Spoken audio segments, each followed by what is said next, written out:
Movie ரிவ்யூவில் பார்க்க போகிற படம் சட்டம் என் கையில். இந்த படத்தில் சாச்சி டைரக்ட் பண்ணியிருக்காரு. இந்த படத்தில் கேஸ்டிங் பார்த்தீங்கன்னா சதீஷ், ஸ்ருத்திகா, மைன் கோபின்னு நிறைய ஆர்டிஸ்ட் இந்த படத்தில் நடிச்சிருக்காங்க. வாங்க இந்த படத்தோட ரிவ்யூவாக பார்க்கலாம். இந்த படத்தோட கதை பார்த்தீங்கன்னா நம்ம ஹீரோ சதீஷ் வந்து ஒருத்தரை மீட் பண்ணுறதுக்காக நைட்டில் வந்து ஏற்காடு மலை ஏறிட்டு இருக்காரு. ஏறுறப்போ குறுக்கல்ல ஒருத்தர் வந்துடுறாரு. அவர் ஆக்சிடென்ட் பண்ணிடுறாரு. அவர் அங்கேயே இறந்துடுறாரு. இறந்தோன்னா அவருக்கு ஒன்றும் புரியாமல் அவரை தூக்கி வண்டி டிக்கியில் போட்டுட்டு எங்கேயாவது மலையை பகுதியில் பள்ளத்தில் தூக்கி போட்டு போயிடலாம் அப்படின்ற ஒரு தாட்டில் வந்து எல்லாத்தையும் எடுத்துகிட்டு அவர் போகிறாரு.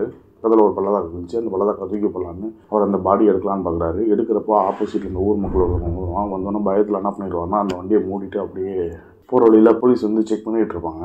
அங்கே என்ன மாட்டிப்போம் அப்படின்றதுனால ஒரு செக் போஸ்ட்டில் வந்து நிற்காமல் அவர் பாட்டுக்கு போயிடுறாரு. அந்த முன்னாடி இருந்த செக் போஸ்ட்டில் உள்ள போலீஸும் இவன் மேலே சந்தேகப்பட்டு முன்னாடியே துரத்திட்டு வராங்க. அதுக்கு அடுத்து உள்ள செக் போஸ்ட்லேயும் இன்ஃபார்ம் பண்ணிடுறாங்க. இந்த மாதிரி ஒரு கார் வருது, அவனை பிடிச்சி வச்சுருங்க அப்படின்ற மாதிரி. இப்போ செக் போஸ்ட்டில் வந்து ஒரு மறைச்சிடுறாங்க. மறைச்சி என்ன ஆகுதுன்னு விசாரிச்சார். அது மாதிரி நான் ட்ரிங்க் அண்ட் ட்ரைவில் இருக்கேன் சார், அங்கே மாறினா 10,000 ஃபைன், அதனால தான் பயத்தில் அப்படியே வந்துட்டேன் சார் அப்படின்ற மாதிரி சொல்கிறாரு.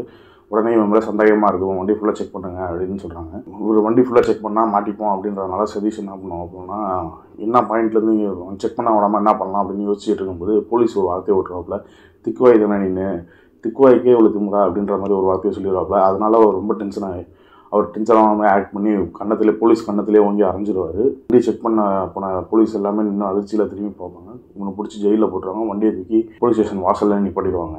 அந்த போலீஸ் கேரக்டர் எப்படின்னா, அந்த போலீஸோட கேரக்டர் எப்படின்னா, அவர் வந்து சும்மாவே வந்து ரொம்ப ஆட்டிடியூட் கட்டுற ஒரு கேரக்டராக தான் இருப்பார்.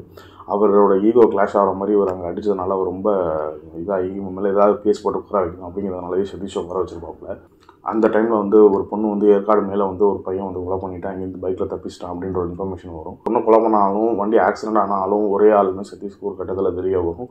சதீஷ் அங்கேருந்து தப்பிச்சு போனாரா இல்லையா, இல்லை அந்த போலீஸு இன்வெஸ்டிகேஷன் பண்ணி சதீஷ் குற்றவாளின்னு பிடிச்சாங்களா இல்லையா, இதனால அந்த பொண்ணை வந்து அந்த ஒயிட் ஹெல்மெட் போட்ட ஆளு கொலை பண்ணாரு அப்படின்னு கண்டுபிடிக்கிறது தான் அந்த படத்தோட கதையே. இந்த படத்தோட ஃபர்ஸ்ட் ஹாஃப் ரொம்ப மிஸ்டீரியஸாகவும் ரொம்ப சூப்பராகவும் இருக்குன்னே சொல்லலாம். ஏன்னா வந்து அடுத்து ஏன்னா ஸ்டார்டிங்கே வந்து படத்துக்குள்ளே போனதுனால அந்த படத்தோட விறுவிறுப்பு எந்த இடத்துலையுமே குறையலன்னே சொல்லலாம். ரொம்ப சூப்பராக ஹேண்டில் பண்ணி கொண்டு போயிருக்காரு டேரக்டர் சாச்சின்னு சொல்லலாம். இப்போ செகண்ட் ஹாஃபும் அதே மாதிரி தான், கதை இதை நோக்கி தான் போகுது அப்படின்ற ஒரு விஷயம் எல்லாத்தையுமே ஓப்பன் பண்ணிடுவாங்க ஃபர்ஸ்ட் ஹாஃபில்.